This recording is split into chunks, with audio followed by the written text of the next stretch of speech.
श्री ओम। मौसम जब भी बदलता है तो उसके साथ साथ हमारा खान पान, हमारी व्यायाम की जो दिनचर्या है वो भी बदल जाती है। तो आज हम बात करेंगे ग्रीष्म ऋतुचर्या के ऊपर। और इस वीडियो को देखते हुए मेरे चैनल को सब्सक्राइब करना मत भूलिए और इसको अपने फ्रेंड्स के साथ शेयर करना भी मत भूलिएगा। ग्रीष्म ऋतु में होता क्या है कि बाहर बहुत ज़्यादा गर्मी होती है, सूरज की रोशनी चरम पर होती है, जिसके कारण हमारे शरीर का जो जलीय अंश है, जो वाटर है, वह सूख जाता है। हमारे शरीर की स्निग्धता है वो कम हो जाती है, यानी कि हमारे शरीर में जो वात दोष है वो बढ़ जाता है क्योंकि ड्राइनेस बढ़ जाती है, और जो स्निग्धता है, कफ दोष है, वो कम हो जाता है। तो इस ऋतु में हमें करना क्या है? और इसके साथ साथ बाहर गर्मी के कारण हमारे शरीर के अंदर भी हमें गर्मी बहुत ज़्यादा फील होती है। तो इस टाइम पे हमें खाना पीना कैसे खाना है, किस प्रकार से अपनी दिनचर्या को रखना है, आज उसी के ऊपर बात करेंगे। तो इसमें अगर हम सब्जियों की बात करें तो जितनी भी बेल पर सब्जियां लगती हैं, जैसे कि घिया है, तुरई है, करेला है, पेठा है, इस तरह की सब्जियों को हमें इसमें प्रचुर अमाउंट में खाना है। अगर हम फलों की बात करें, फलों में जिसमें कि बहुत ज़्यादा जलीय अंश है, जैसे कि वाटरमेलन है, खीरा है, तरबूज है, इन सारी चीज़ों को भी हमें अच्छे से खाना है ताकि हमारे शरीर में जो जलीय अंश कम हुआ है उसकी भरपूर अमाउंट में हम उसको ठीक कर सकें। अब हम रसों की बात करते हैं। इस ऋतु में हमें मधुर रस का सेवन करना है, यानी कि जो मीठी चीज़ें हैं उनको खाना है।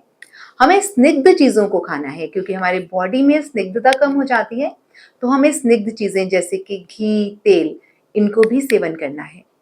उसके पश्चात जो पचने में लघु हैं, जो पचने में भारी नहीं है, आसानी से पच जाती हैं, उन चीज़ों का सेवन करना है।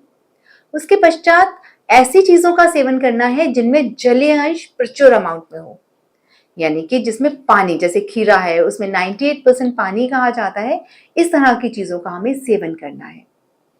और उसके साथ साथ हमें ऐसी चीज़ों का सेवन करना है जिनको लेने से जो हमारी अंदर की, जिन चीज़ों की तासीर ठंडी है और हमारे अंदर की जो गर्मी है उसको वो कम कर सके, ऐसी चीज़ों का हमें सेवन करना है। अगर हम घी की बात करें या मधुर रस की बात करें तो मैंने साथ साथ ये भी कहा कि जो पचने में हल्की हो।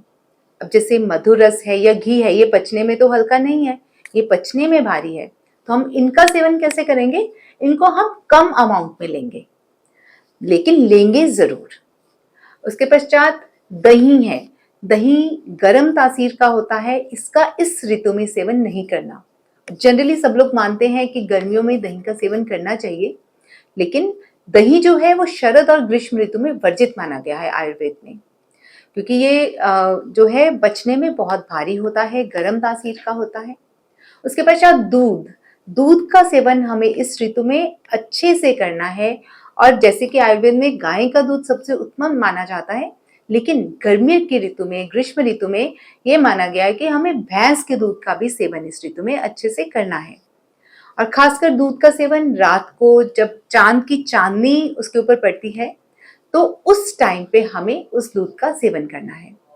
लेकिन कई बार क्या होता है कि कईयों को दूध जो है वो पचता नहीं है, तो उस टाइम में अगर आप ना भी लें या थोड़ी अमाउंट में लेने की कोशिश करें तो गर्मियों में आपको ये दूध पच सकता है। इसके पश्चात आती है छाछ। छाछ यानी कि लस्सी। अब लस्सी जो है उसमें खूब सारा डाइल्यूट किया हो, ताज़ी बनाई हो, उसको मीठी हो और मिश्री डाल के हम उसका सेवन अच्छे से कर सकते हैं। अगर आपने नमक डाल दिया लस्सी में, तब उसका सेवन ग्रीष्म ऋतु में वर्जित है, क्योंकि नमक, तीखा या खट्टी चीज़ें हम ग्रीष्म ऋतु में कम लें या ना लें, क्योंकि क्या होता है कि इन चीज़ों से हमारी गर्मी जो है, शरीर की पित्त जो है वो बढ़ जाती है, तो हमें वो तकलीफ देंगी चीज़ें। लेकिन अब आयुर्वेद में ये भी बताया गया है कि जब हमारे की खाने की जो थाली है उसमें 6 रसों का सेवन होना चाहिए, षड रस का। तो अगर हम ये बोल रहे हैं कि इसमें नमक, तीखा या खट्टा हमें नहीं लेना है, तो उसका समावेश हम कैसे करेंगे? इसमें हम ऐसी खट्टी चीज़ें लेंगे जो कि थोड़ी सी मिठास लिए हुए हों, जैसे कि आंवला कैंडी है, कोकम का शरबत है, या हम इमली है, इसका इसमें सेवन हम कर सकते हैं, क्योंकि वो थोड़ी सी मिठास लिए होती है, मधुर रस है, तो वो हमारी पित्त को भी शांत करेंगी। इसके पश्चात जो व्यायाम है हमें कैसा करना है। हमेशा ये बोला गया है आयुर्वेद में कि ग्रीष्म ऋतु में अर्ध शक्ति व्यायाम, यानी कि जितनी कैपेसिटी है उससे कम हमें व्यायाम करना है, क्योंकि कफ दोष कम हुआ है, स्निग्धता कम है, तो शरीर थोड़ा सा वीक हो जाता है। तो इसलिए व्यायाम हमें जितनी कैपेसिटी उससे हमें कम व्यायाम करना है। चावल की बात करें तो इस ऋतु में हम चावल का सेवन अच्छे प्रकार से कर सकते हैं, क्योंकि चावल जो है वो कफदोष को बढ़ाता है और इस ऋतु में कफदोष कम हुआ होता है, तो हम चावल का सेवन इस ऋतु में जरूर करेंगे। खास करके शाली चावल, पुराने चावल, इनका सेवन उत्तम माना गया है। अगर हम आटे की बात करेंगे तो गेहूं का आटा इस ऋतु में हमें खाना चाहिए, क्योंकि गेहूं भी स्निग्ध होता है और इस ऋतु में उत्तम माना गया है। अगर हम दालों की बात करते हैं तो दालें इस ऋतु में हमें उड़द की दाल ग्रीष्म ऋतु में बिल्कुल भी नहीं खानी है, क्योंकि पचने में भारी है।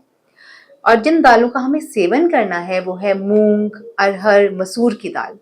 इसको खूब खाइए, लघु है, आपके शरीर की शक्ति भी बढ़ाएंगी और आपको पचने में भी कोई भी प्रॉब्लम नहीं आएगी। अब आती है पानी की बारी, बिकॉज इस ऋतु में हम पानी खूब पीते हैं, तो हमें हमेशा मटके का पानी इसमें पीना चाहिए। मटके में पानी रखा हो, रात भर भरा हुआ हो, सुबह हमें पूरे दिन उसी मटके का पानी पीना है, बिकॉज वो शीतल भी है और उसमें बहुत सारी ऐसी चीजें आ जाती हैं जो कि हमें न्यूट्रिशन भी देती हैं। सत्तू का सेवन इस ऋतु में बहुत उपयुक्त माना गया है। सत्तू ठंडा होता है, एनर्जी ड्रिंक है, ओआरएस माना गया है आयुर्वेद में। तो इसको भी शक्कर डाल के या मिश्री का पाउडर डाल के, थोड़ा सा घी डाल के, पानी डाल के इसका सेवन हमें करना चाहिए।